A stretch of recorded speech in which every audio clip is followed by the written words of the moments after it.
Él entró como quien no espera ser reconocido. Los pasos calculados, la gabardina ligeramente abierta, el aroma a colonia cara, que en ese restaurante de mantel blanco y candelabros parecía un intruso. Frente a la puerta, los zapatos nuevos clavaron el reflejo de la luz en el mármol. Detrás del abrigo una sonrisa practicada. A su lado una mujer con risa de invitación y un bolso italiano que pedía a gritos una foto en revista. La sala susurró: «Alguien de peso». Las cámaras de teléfonos encendieron destellos como luciérnagas curiosas. Ella pasó con una bandeja sostenida en una mano y el otro brazo rozando el mandil. La panza dibujaba una curva que llevaba noches en vela y un miedo que no podía disimular. Mariana movía los pasos con la precisión de la gente, que ha hecho de la velocidad y el silencio una forma de supervivencia. Ese día llevaba una servilleta doblada en el bolsillo del mandil, la misma servilleta que 20 años atrás una boca la había besado con labial rojo, una marca que había quemado memorias y que ahora se asomaba como un fragmento de un pasado que se negaba a morir. Cuando puso la taza frente a aquel hombre, el tiempo se partió en dos. Él la miró sin crudeza, como quien no quiere hacer daño, pero no sabe contener un tsunami por dentro.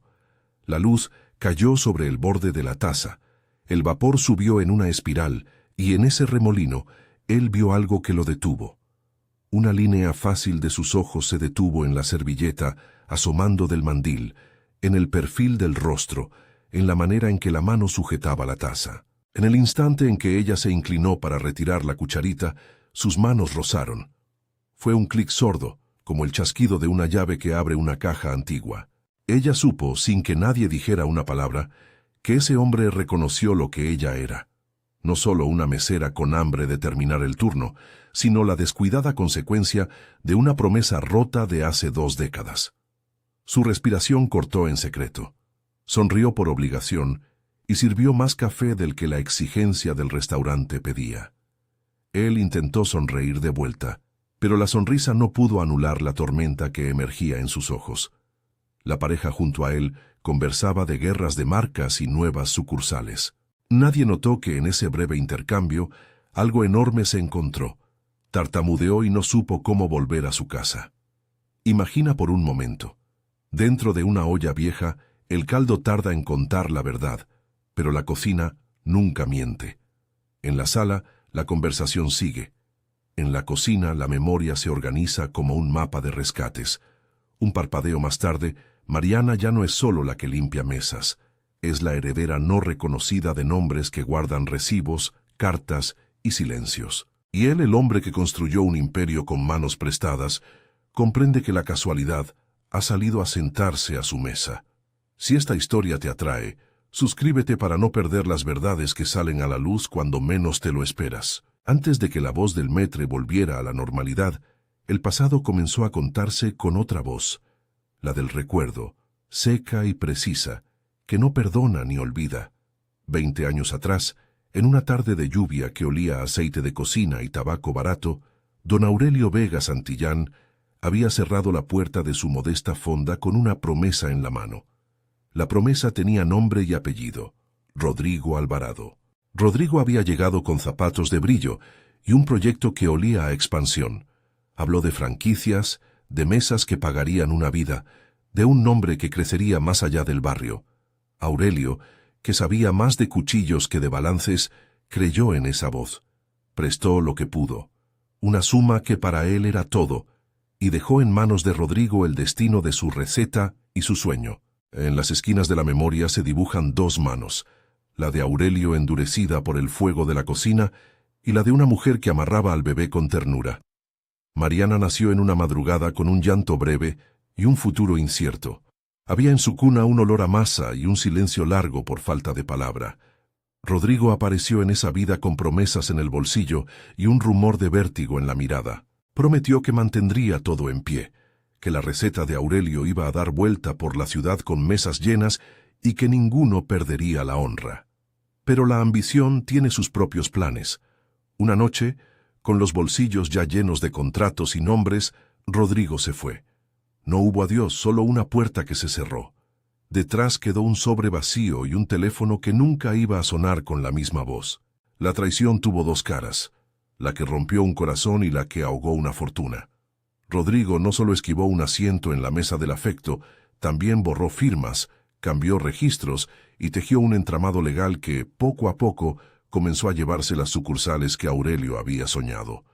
Para Aurelio, la herida fue doble, la del dinero y la de la sangre. Por eso cuidó como oro a Mariana. La niña creció entre cazuelas y refranes, con la historia de ese hombre que se volvió rico, narrada en voz baja, sin odio, pero con una claridad que hacía temblar. En la cocina, la servilleta con labial rojo sobrevivió a los años como una reliquia. La dejó allí la madre de Mariana, en el bolsillo del mandil, la misma servilleta que abría cajones de memoria cuando el viento traía olor a pan recién hecho. No era simplemente una mancha de color, era una carta muda dirigida a un nombre que nadie quería pronunciar demasiado alto. La servilleta guardó además una minúscula letra A, trazada con un sello de juguete que la niña había jugado a presionar. La A que luego se convertiría en un símbolo, una pista que, para ojos atentos, tenía sentido. Doña Remedios, la cocinera que había trabajado con Aurelio desde que las ollas eran jóvenes, sabía más secretos que el propio barrio. Ella vio a Rodrigo con sus manos prometedoras y concibió la traición como quien ve marchitar una planta en verano. Doña Remedios hizo dos cosas. Guardó con la obstinación de quien no olvida un sobre manila con una copia notarial que había llegado por error entre papeles del negocio, y adoptó, con la ternura de una madre que no olvida los nombres, el viejo Nokia, donde Aurelio dejó mensajes que solo una hija sabría leer y sentir. Ese Nokia, con su carcasa rajada y la tecla central gastada, guardaba voces. Voces de la cocina, voces de la plaza, mensajes de Aurelio que, como latidos, mantenían viva la evidencia de una cadena de promesas incumplidas. La vida de Mariana siguió un camino áspero y noble.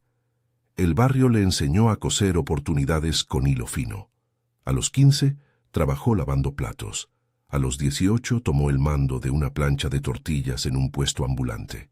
A los 21 servía café en restaurantes que olían a dinero. Su panza tenía un mandato antiguo, la memoria de una línea genealógica que le exigía dignidad. No buscó venganza por capricho, buscó que se pagara lo justo por la vida que le había sido arrebatada.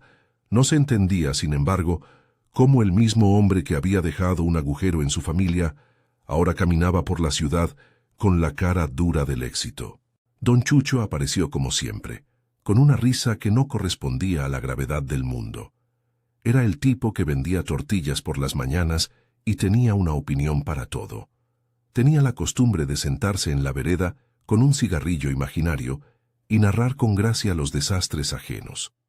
A don Chucho le gustaba decir que las ciudades son como las ollas, si no las vigilas, se quema algo. Y en esa olla que era la vida de Mariana, don Chucho era el sabor salado que refrescaba la amargura. La primera semana tras el encuentro en el restaurante transcurrió con el peso de una promesa a medio decir. Rodrigo no salió a buscar a Mariana. Igual que 20 años atrás, esperó a que el acontecimiento se consumiera. Pero en la cocina, la noticia se transformó en interrogantes. ¿Cómo podía alguien con tanto poder no haber sabido, hasta ese instante, que la mesera que le ajustaba la taza era su hija? ¿Y cómo es que ese reconocimiento asomó como un destello en un lugar público?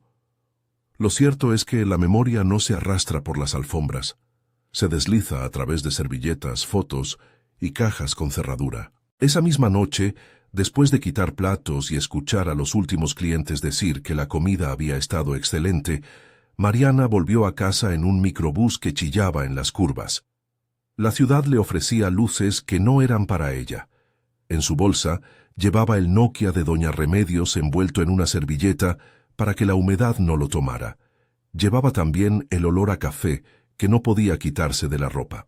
Subió las 4 escaleras del cuarto que le alquilaba y se dejó caer en la cama como quien deposita un cuerpo y una certeza.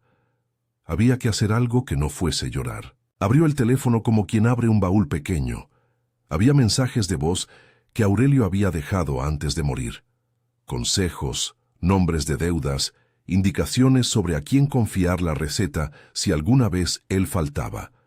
En uno de esos mensajes, la voz de Aurelio nombraba a Rodrigo por su apellido y dijo con una mezcla de indignación y resignación que nadie imaginaba: «Ese hombre juró ser de fiar». No lo fue. Guardé papeles. Si algún día te hacen falta, sabes dónde están. Era una prueba verbal que giraba en círculos hasta encontrar un oyente. Mariana. El pulso en sus sienes se volvió un tambor de guerra. Al día siguiente, cuando Mariana buscó a doña Remedios, la encontró en su cocina con las manos en la masa. La vieja cocinera no se sorprendió de verla preocupada. Tenía la costumbre de leer las caras como se lee un recetario, sin prisa y con autoridad. Fue ella quien, con una mirada que mezclaba ternura y resistencia, ofreció el sobre Manila que había guardado más de una década. «Lo escondí porque alguien debía hacerlo», dijo remendando un delantal, y dejó el papel sobre la mesa como quien deja un mapa. El sobre tenía el sello del notario, y dentro, al desplegarlo con dedos que temblaban por la emoción y el tiempo, apareció una copia de un acuerdo que hablaba de franquicias, de entradas de dinero y de una transferencia que nunca se reflejó en la contabilidad de la fonda de Aurelio. Entre los márgenes, un nombre repetido: Rodrigo Alvarado. La ley no es una cuchara que arregla todo en una sopa. Pero la ley es algo, es un conjunto de pasos, de gente con papeles, de peritajes que tardan y auditores con lentes. Doña Remedios lo sabía. Por eso, además del sobre, sacó del fregadero un viejo Nokia y se lo entregó a Mariana. «Aquí están las voces. Aquí está la primera prueba que hace menos ruido y más sentido». El teléfono tenía un mensaje reciente, grabado por alguien que había querido dejar constancia. La grabación de una llamada donde Rodrigo hablaba de ajustar papeles y de olvidar nombres, con la voz clara de quien piensa que lo que hace es astuto y no criminal. La grabación no lo condenaba automáticamente, pero colocaba una línea de sospecha con nombre y apellido. Mariana escuchó el audio en la oscuridad de la noche, con la lamparita de la mesa encendida y las ventanas cerradas para que el sonido no escapara. La voz de Rodrigo, sin saber que alguien guardaba esa conversación en un teléfono polvoriento, decía: «Tú te encargas de las escrituras. Si hay que cambiar nombres, cambias. Nadie más tiene que enterarse». Su respiración se volvió un hilo que no se rompía. Había allí la chispa que necesitaba. Confesión entre líneas, intención de ocultar una voluntad fría. No era la sentencia final, pero era la primera grieta. Esa semana, en la que el día corría entre pedidos y la noche se llenaba de papeles, Mariana fue encontrando aliados donde menos lo esperaba. Felipe Durán Olvera llegó a su vida como llegan las cosas justas, sin alarde y con prisa. Felipe era un abogado joven que hacía horas extra en una oficina donde los mayores cobraban los casos más jugosos. Tenía la mirada de quien, a pesar de la juventud, ya había leído suficientes balances como para distinguir una estafa cuando la veía. Lo presentó don Chucho, que lo conocía porque Felipe alguna vez había defendido a un pariente que le debía al banco. Felipe, al escuchar la historia, no soltó su habitual ironía. En cambio, pesó los documentos con cuidado y dijo: «No prometo palacios, pero podemos intentar abrir ventanas». Esa frase, simple y contenida, fue el inicio de una alianza que prometía más estrategia que drama. Mientras Felipe analizaba la copia notarial, los mensajes de voz y un recuento de transferencias que doña Remedios había logrado rescatar de facturas viejas, Mariana sentía que su historia pasaba de un cajón a una mesa de trabajo. Juntos, en una cocina convertida en escritorio, trazaron pasos que parecían posibles: verificar que las transferencias no hubieran sido reflejadas, pedir un peritaje contable que siguiera el rastro del dinero, buscar testigos que recordaran reuniones y sobre todo encontrar a Valentina Durazzo Blanco, un nombre que aparecía en correos como socia menor y que, por fortuna, guardaba cartas con fechas y firmas. Valentina podía no ser una aliada moral, pero un testimonio suyo podía mover la balanza. En esas conversaciones la figura de Rodrigo se tornaba más humana y a la vez más peligrosa. Tenía, según los papeles, un entramado de empresas y la habilidad de usar bufetes que convertían papeles en niebla. Era un tiburón con corbata y un pasado delicado. Nadie quería que la confrontación fuera un drama televisivo de golpes y gritos. Se trataba de armar un caso que resistiera auditorías, peritajes y la obviedad del dinero que compra silencio. Mariana lo sabía. Su dignidad no se medía en billetes, pero la restitución pedía un lenguaje legal. En la plaza, don Chucho seguía jugando a ser cronista. Lo bueno, decía, es que la verdad, aunque se esconda, siempre acaba siendo un chisme bien explicado. Reía y en ese reír sostenía la esperanza popular. Doña Remedios, que cocinaba como quien escribe una carta, vigilaba las reuniones y preparaba comidas para la pequeña tropa de modestos que empezaba a formar un equipo. A veces, cuando la conversación parecía demasiado enredada, ella salía con un plato de tamales y decía: «Coman, que las cosas se ven mejor con el estómago lleno». Y así, entre bocados y papeles, la estrategia fue tomando forma. Un día, mientras revisaban un correo viejo que Valentina había entregado a escondidas, Felipe pronunció una frase que sonó como un martillazo en la mesa. «Si todo esto se prueba, no solo recuperas lo que era de tu familia, hay responsabilidad penal por ocultamiento de documentos y fraude patrimonial». La cara de Mariana no cambió. No era hambre de venganza lo que se veía en ella. Era la firme convicción de que la memoria de Aurelio merecía reparación. Sabía que la situación podía convertirse en una lucha larga y enardecida, pero también sabía que a veces la justicia necesita de paciencia y de pruebas ordenadas para ponerse de pie. La pieza que faltaba era la evidencia clara. Una grabación donde Rodrigo no solo hablara con ligereza, sino que confesara la intención de ocultar el contrato o diera instrucciones concretas. Tenían la voz en el Nokia, sí. Tenían la copia notarial que mostraba algo que debía aparecer en registros oficiales, sí. Tenían al testigo de la cocinera y las citas que don Chucho no se cansaba de repetir. Les hacía falta, sin embargo, conectar esas pruebas con una fotografía de la mecánica financiera. Ese día, sin saberlo, la ciudad preparó el escenario. Mientras tanto, Rodrigo, en sus oficinas de cristal, percibía una incomodidad que no encajaba con su vida organizada, un recuerdo que exigía revisión. Aquella mujer en el restaurante había sido un flash que despertó algo que se había mantenido dormido por miedo o por cálculo. No era solo la casualidad de haber servido un café, era ver la propia consecuencia de una elección en carne viva. Pero Rodrigo tenía abogados, alianzas y la habilidad de la corrupción institucional a su favor. No era un hombre fácil de tumbar con sonidos y servilletas. Lo sabía y lo temía en la misma medida.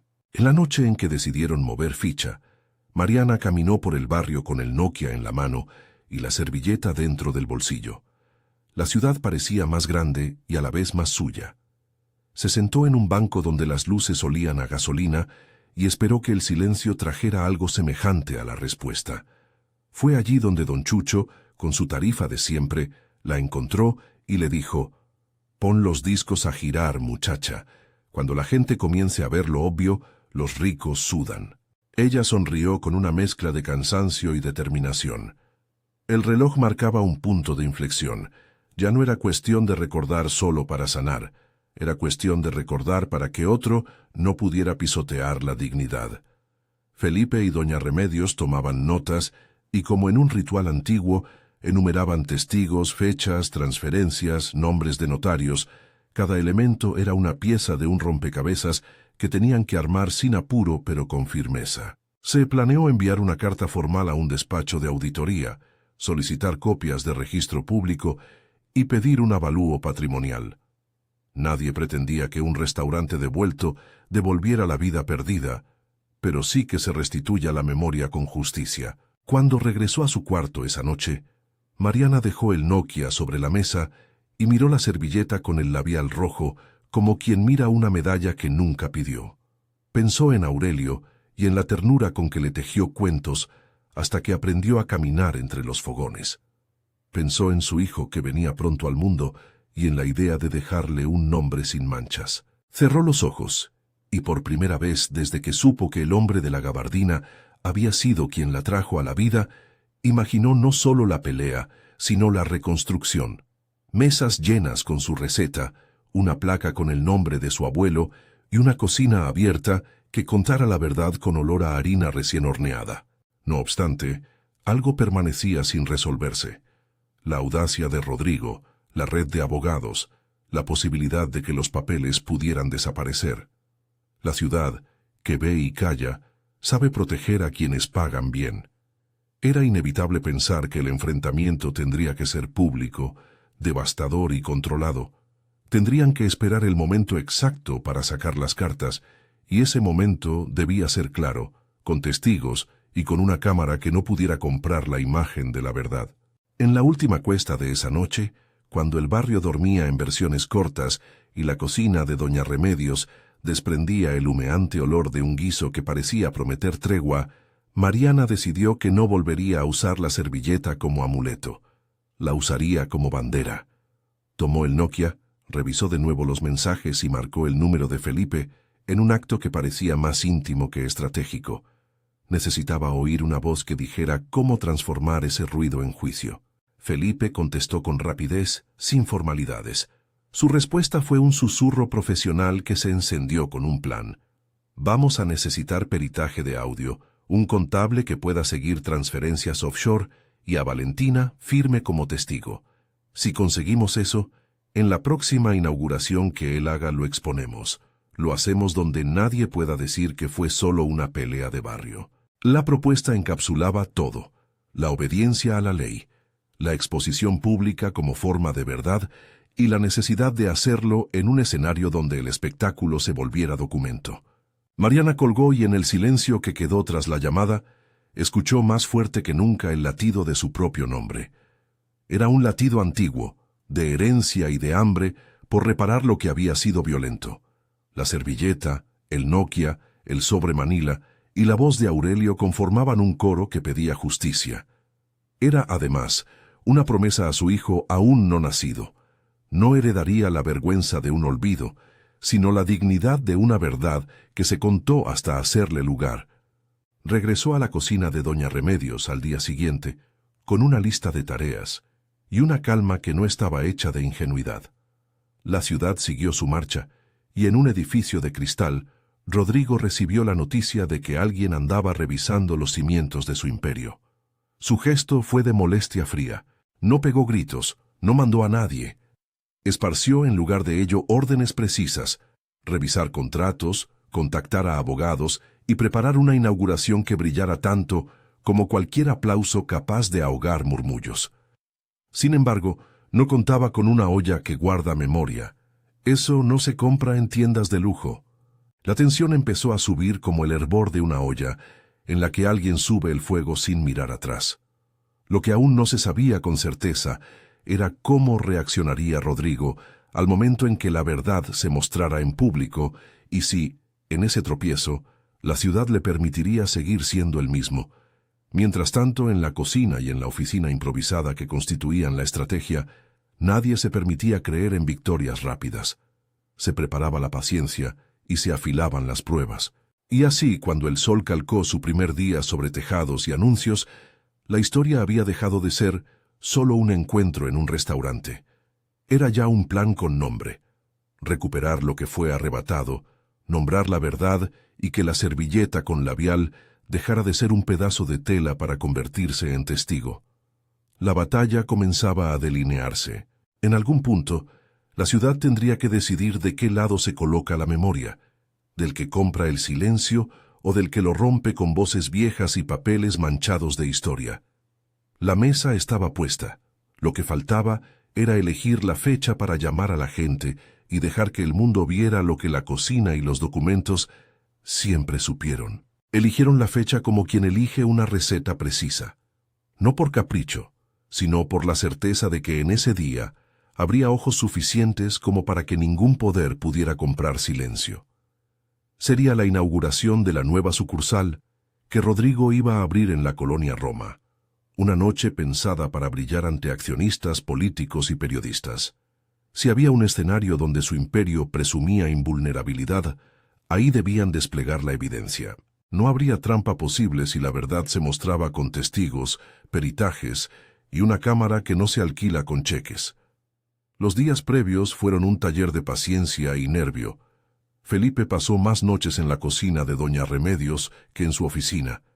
Reunió peritos, un contador forense que siguió el rastro de transferencias entre empresas pantalla, un grafotécnico capaz de comparar firmas antiguas con las rúbricas en los contratos, un experto en informática que rastreó correos y metadatos, todo con la calma de quien sabe que una prueba mal armada se vuelve sable contra su propia mano. La copia notarial del sobre Manila quedó bajo llave. El Nokia, envuelto en algodón para que la batería no fallara, fue cargado y enviado a un laboratorio donde, en una cabina cerrada, un técnico escuchó los mensajes y los transformó en un archivo que podía sostenerse ante un juez. Valentina fue el eje imprevisto. Al principio entró temblando en la cocina como quien pisa un terreno minado. No era una noble redentora, sino una mujer de alta sociedad cuyo nombre aparecía en correos y balances. Había ganado su lugar en la columna de inversores sin manchar sus manos, pero los papeles que entregó, correos con instrucciones, borradores de contratos y una serie de transferencias firmadas desde su cuenta, mostraban una mano suya que no quiso ver. «No soy héroe», dijo en un parque junto al puesto de tacos donde don Chucho la encontró por casualidad. «Soy parte de lo que se armó, y no quiero serlo más». Su voz cortaba la timidez que la había mantenido al margen. Entregó archivos encriptados y en una entrevista privada con Felipe, confesó que había firmado por miedo, por ambición y por el brillo de la mesa grande. Fue una confesión que sonó menos a arrepentimiento y más a rendición deliberada. Con Valentina llegaron correos internos, cadenas de aprobación y un documento en el que Rodrigo hablaba de limpiar registros. La pericia contable trazó una vía: transferencias sistemáticas desde la sociedad matriz a una red de cuentas que nunca pasaron por el libro contable de la fonda de Aurelio. El contador forense apuntó nombres, fechas y montos. El grafotécnico, tras comparar pliegos y firmas, concluyó que al menos una de las rúbricas había sido adulterada. El audio del Nokia, que primero fue un susurro en la oscuridad, adquirió consistencia con la pericia forense, coincidencias de timbre, pausas, maneras de pronunciar. No era una condena por sí sola, pero colocaba piezas donde antes había niebla. En paralelo, don Chucho se volvió un mensajero sin título. Hablaba con taxistas, con periodistas que vendían notas y con el regente de la feria gastronómica local. «Dile a la prensa que venga», decía con su sonrisa desentonada. «Que traigan sus grabadoras. Cuando se junten papeles y hambre, algo se mueve». La cocina se convirtió en una sala de prensa improvisada. Doña Remedios colocaba tamales en bandejas para las visitas y entre cucharadas recitaba nombres con la precisión de quien remienda un delantal. Mariana, con la servilleta siempre doblada en la esquina del mandil, no dejó de venir a su trabajo, no porque el miedo se hubiera ido, sino porque la vida seguía calentando ollas. La barriga crecía, los pasos se volvían más medidos y su mirada más decidida. Planeaban la operación como quien prepara un banquete. Felipe consiguió un permiso para presentar una denuncia pública ante una agencia regulatoria y ante los medios. Redactó peticiones para que la Fiscalía abriera una investigación, aportó la documentación y solicitó medidas cautelares, embargo precautorio sobre los bienes que aparecían como vinculados a las transferencias, bloqueo de cuentas y la inscripción de la copia notarial en el expediente judicial. No era seguro que el juez concediera todo, pero había que intentar y exponer. Las medidas cautelares no condenan, pero pueden inmovilizar los recursos que permiten a un acusado maniobrar. La noche anterior a la inauguración, la cocina quedó en vigilia. Las luces eran pocas, la ciudad sonaba con sirenas lejanas y la lluvia frotaba los vidrios de la ventana. Doña Remedios acomodó la servilleta con labial rojo dentro de una caja de madera que antes había guardado galletas. «Esto es más que un trapo», murmuró. «Es memoria con firma de besos. Lo entrego en público para que nadie diga que es cuento». Mariana pasó los dedos por la tela como quien acompasa un latido. El Nokia descansaba en una funda. Felipe repasó su plan una y otra vez. «No hablaremos de odios», dijo Felipe. «Hablaremos de hechos. documentos, peritajes, testigos. La verdad no necesita estridencias, necesita orden. Mariana asintió. No quería venganza escénica. Quería que el nombre de su padre fuera reivindicado. La inauguración llegó con la pompa prevista. Candelabros, acordes de un cuarteto y una alfombra que parecía querer tragarse zapatos caros. La prensa llenó las sillas. Cámaras, plataformas y micrófonos apuntaron como abejas disciplinadas. Rodrigo apareció vestido de impecable control, en una camisa tan blanca que hacía palidecer la memoria. Su discurso fue frío, hecho para titulares. Habló de expansión, de empleo y de nuevas plazas que dignifican. Aplaudieron. Mariana, con un vestido modesto bajo su abrigo, entró con la baby bump que le daba un paso de gracia. No estaba ahí para confrontar sin pruebas. Estaba ahí para que los papeles hablaran en vez de ella. Felipe se colocó en un rincón con los documentos en un maletín cerrado.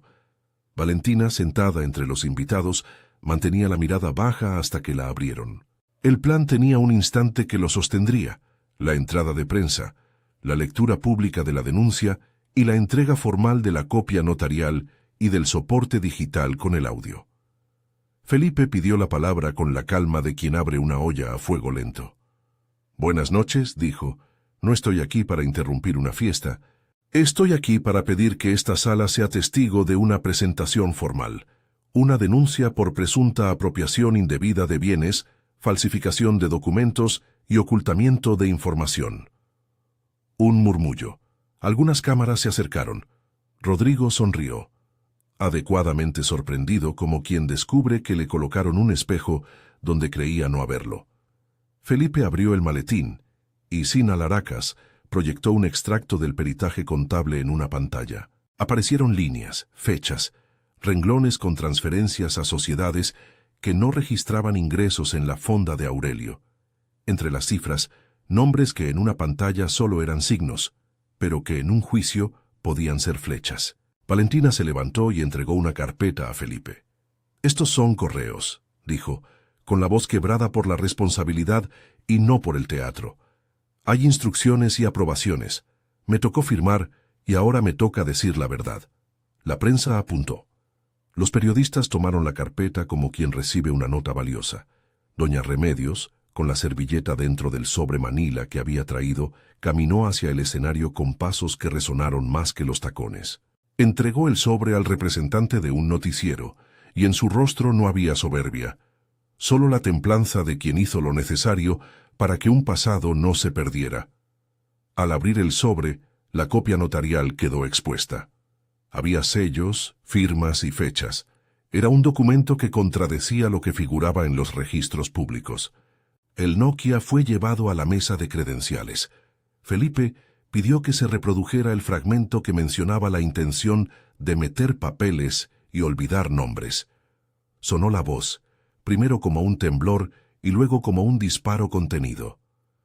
«Tú te encargas de las escrituras. Si hay que cambiar nombres, cambias. Nadie más tiene que enterarse». El audio llenó la sala de una claridad inesperada. Para muchos allí presentes, era un archivo más. Para quienes habían vivido la traición, era la confirmación de lo que las ollas y los refranes ya sabían. La reacción fue una gradación. Algunos fruncieron el ceño. Otros voltearon sus micrófonos con urgencia. Los teléfonos comenzaron a registrar todo. Rodrigo, cuya compostura era su carta de presentación, mostró por primera vez una fisura. Su mandíbula tensó la piel y la sonrisa, esa moneda artificial, se volvió frágil. Sus abogados se acercaron a él en un susurro. «Es mentira», intentó decir en voz baja, pero el eco del audio era más persistente que cualquier palabra ofrecida en descargo. En el público, algunos inversionistas miraron sus teléfonos y enviaron mensajes cortos. Un murmullo de incertidumbre corría como agua que encuentra una grieta. Un abogado del equipo de Rodrigo se levantó y exigió que se detuviera la proyección, alegando presunta manipulación. Felipe respondió con tranquilidad. «Tenemos peritaje de audio que certifica la cadena de custodia del archivo. Tenemos peritaje contable y grafotécnico. Todo lo que vemos aquí está bajo resguardo de autoridades y de medios». No habló en términos de odio. Habló en términos que un juez entiende. evidencias, cadena de custodia, peritos. La sala se transformó en tribunal espontáneo. Las cámaras siguieron, no para juzgar moralmente, sino para registrar legalmente. En paralelo a la exposición, alguien del equipo de Felipe llamó a la fiscalía. El expediente ya estaba en trámite, con las medidas cautelares solicitadas. La fiscalía, visibilizada por la prensa que había llenado la gala, actuó con prisa institucional. Un fiscal personado tomó nota, y tras verificar la documentación superficial, ordenó un acta y la inmediata solicitud de medidas preventivas. No era una sentencia, pero era lo que necesitaban, la posibilidad de congelar el flujo de fondos que había sido detectado. En el escenario, la noticia llegó como una ola. Varios inversionistas pidieron un receso de la junta directiva que se había planeado tras el corte de listón. El brillo de la velada se volvió frío. La reacción más humana fue el silencio de Rodrigo. No gritó, no corrió. Se quedó con la mirada hueca, midiendo las palabras con los dedos como quien lee la carta que abre un abismo. «Lo niego todo», dijo finalmente, en un tono que no convenció ni a sus asistentes más leales. Al salir de la tarima, su rostro ya no era el del hombre que había entrado. La gesta de seguridad que acostumbraba se había fracturado. Periodistas lo rodearon. Preguntas directas, micrófonos como manos reclamando la verdad. No hubo mejor salida que la incertidumbre. Cerca del final, en medio del tumulto, Mariana sintió el primer aviso que tanto temía. Un dolor que vino como una ola que no se mide. Lo supo de inmediato, y con la calma aprendida en noches de parto imaginado, dijo a Felipe: «Creo que empieza». No pidió sitio de privilegio ni pausa dramática. Pidió que la cuidaran. Entre los pliegues de la noche y la urgencia de la noticia, alguien llamó a una ambulancia. Doña Remedios tomó su mano y la apretó como quien aprieta una receta secreta.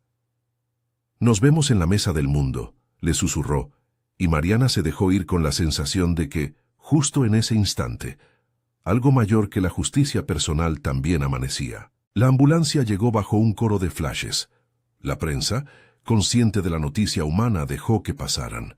Felipe, que había preparado la presentación como quien prepara un litigio, estaba ahora sujetando una mano que no pertenecía al papel ni a la táctica.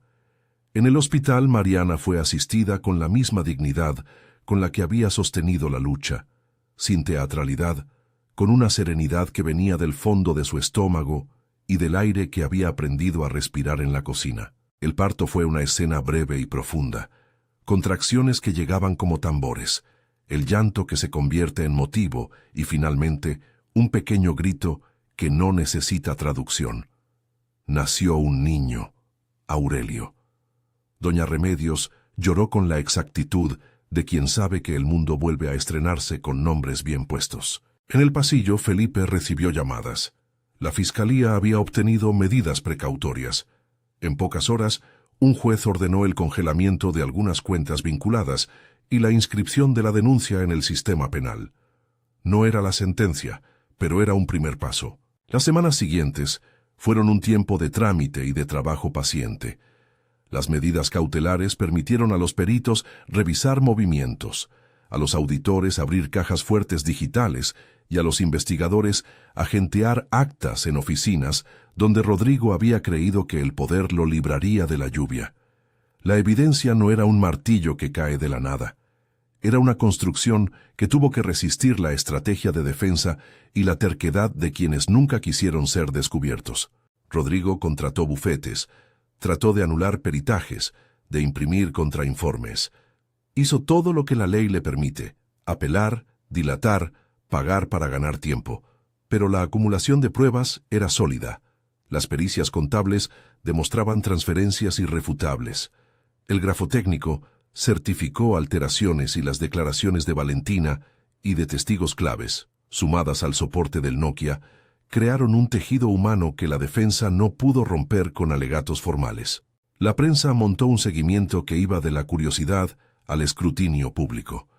No era compasión por Mariana, era, más bien, la lenta fascinación por ver cómo una mesa de cocina podía, con papeles y voces, desafiar un imperio. Los inversores empezaron a replantear su confianza. La junta directiva se partió. La resistencia interna a Rodrigo se hizo visible. Algunos accionistas, preocupados por riesgos de reputación y por la posibilidad de medidas legales severas, presionaron para suspenderle facultades ejecutivas. No fue una caída cinematográfica, con cadena perpetua y despojo en una noche. Fue un proceso donde la institución respondió a la presión pública, a la evidencia y a la lógica del mercado. Mantener a alguien en el timón con sombras legales permanentes era un riesgo demasiado grande. En el juicio civil que se abrió, Felipe presentó con calma el compendio. Peritajes, auditorías, la copia notarial, las grabaciones y testimonios.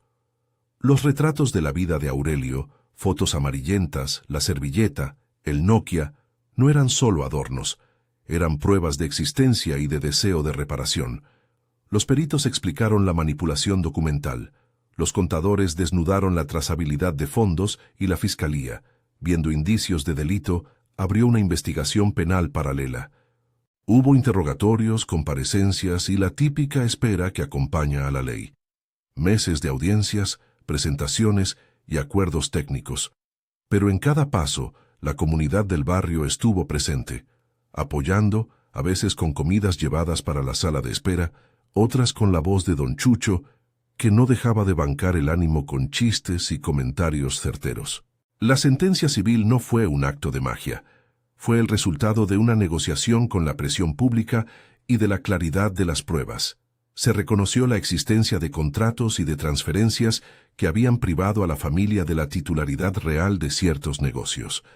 El tribunal ordenó la restitución parcial de activos vinculados a la receta original de Aurelio y estableció una indemnización por lucro cesante. Además, se ordenó la inscripción de los cambios de propiedad en el registro público, lo que significó un primer gesto de reparación. En paralelo, la Fiscalía continuó con la investigación penal sobre ocultamiento de documentos y fraude. Rodrigo se vio sometido a procesos que le obligaron a declarar y a responder por la trama administrativa que había permitido la apropiación. Una parte esencial del acuerdo fue simbólica, la obligación de restituir el nombre y la memoria. Mariana, que nunca buscó la humillación como espectáculo, consiguió lo que había pedido con la serenidad de quien busca limpieza: renombrar el menú y colocar una placa en la sucursal central que recordara el origen de la receta. La placa decía, en letras sencillas, algo que sonaba más a restauración que a venganza: en memoria de Aurelio Vega Santillán, cocina con raíz y dignidad. Doña Remedios la pulió como si fuera un trofeo de familia. El restaurante que reabrió no lo hizo con la fanfarria de antaño. Lo hizo con la paz de quien sabe que el nombre está donde debe estar. Rodrigo no terminó exiliado en la miseria. La ley no hace comedias. Pagó multas, estuvo sujeto a investigaciones y perdió poder. La inhabilitación para ocupar cargos directivos en ciertas sociedades fue una consecuencia del acuerdo y de la presión accionaria. No fue un ajuste drástico de cadena perpetua, sino una sangría de privilegios. Fue suficiente para que su figura se redujera en el mundo que antes le rindió honores. En privado, sus pasos se volvieron más contenidos. Salió menos, habló menos. La vida en los salones de cristal continuó, pero sin la certeza que antes le había dado el brillo de su nombre. La restitución material ayudó a recomponer lo esencial. Mariana recibió el reconocimiento jurídico del derecho sobre ciertas plazas y la posibilidad de administrar, junto con Felipe y con la comunidad, un modelo de negocio que recuperara la receta familiar. No fue una fábrica de billetes instantánea, sino un proyecto de reconstrucción, capacitación, inversión en el lugar, contratos de trabajo dignos y la promesa de que la cocina luciría siempre como un sitio de respeto. Se creó un pequeño fondo para empleados y se garantizó un espacio para la infancia en la cocina. Un comedor comunitario donde el nombre de Aurelio sería también una enseñanza. El renombramiento fue una ceremonia íntima. No hubo alfombra roja.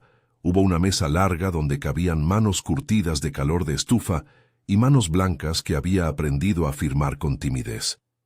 Felipe, con una mirada que mezclaba orgullo y cansancio, entregó las llaves simbólicas a Mariana. Don Chucho, con su voz de pueblo, dio un discurso que aplaudió más la dignidad que la victoria. No ganó la venganza, dijo. Ganó que los fogones no se callen. Y la gente aplaudió como quien pone harina en la masa, con fe. El nacimiento de Aurelio, el bebé, marcó una línea de continuidad que en muchos momentos parecía solo un deseo. La infancia del niño encontró en la cocina un territorio sagrado. Allí estaba doña Remedios para enseñarle a amasar. Allí estaba Mariana para darle historias, y allí estaban las mesas que se llenaban de amigas y de gente que ya no veía la cocina como un lugar menor. La comunidad celebró como celebra la gente que no tiene mucha butaca para el teatro, con olotes, con canciones, con manos que sirvieron y recogieron platos. El restaurante volvió a abrir su puerta con olor a masa fresca y una placa que no buscaba venganza, sino memoria. En los días que siguieron, la vida no se volvió novela. Hubo papeles por firmar, demandas que se diluyeron y otras que avanzaron. Rodrigo apeló, hizo maniobras legales, buscó reponer su imagen. Algunos lo apoyaron, otros lo señalaron. Pero su figura ya no era la de antes. Había, además de la justicia legal, una justicia social que no se prescribe, la reputación. En los pasillos de negocios y en las tertulias de restaurantes, su nombre ya no tenía aquella cadencia de respeto absoluto.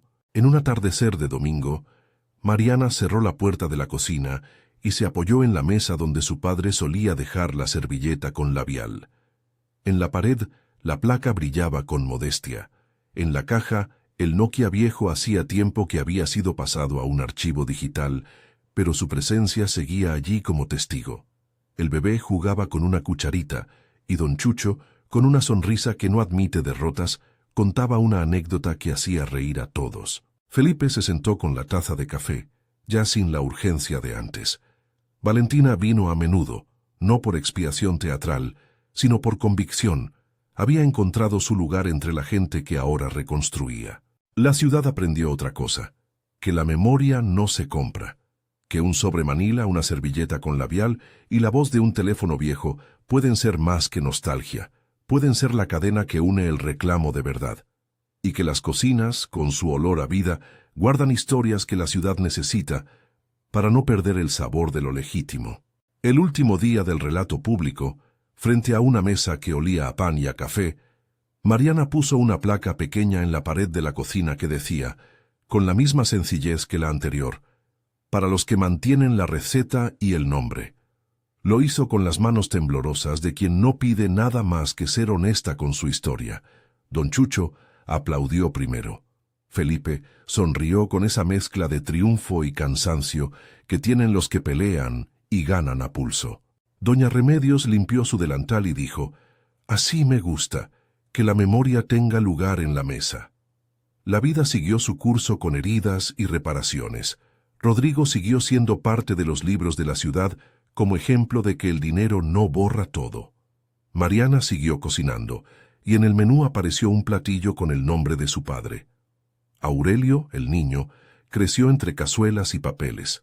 Aprendió que hay formas de hacer la ley desde el cariño y que la dignidad se hereda con nombres bien puestos. Y en una noche sin gala, cuando los fogones descansaban y la ciudad respiraba su propio humo de gasolina y promesas, Mariana miró la servilleta con labial que ahora estaba enmarcada en un lugar donde todos la podían ver.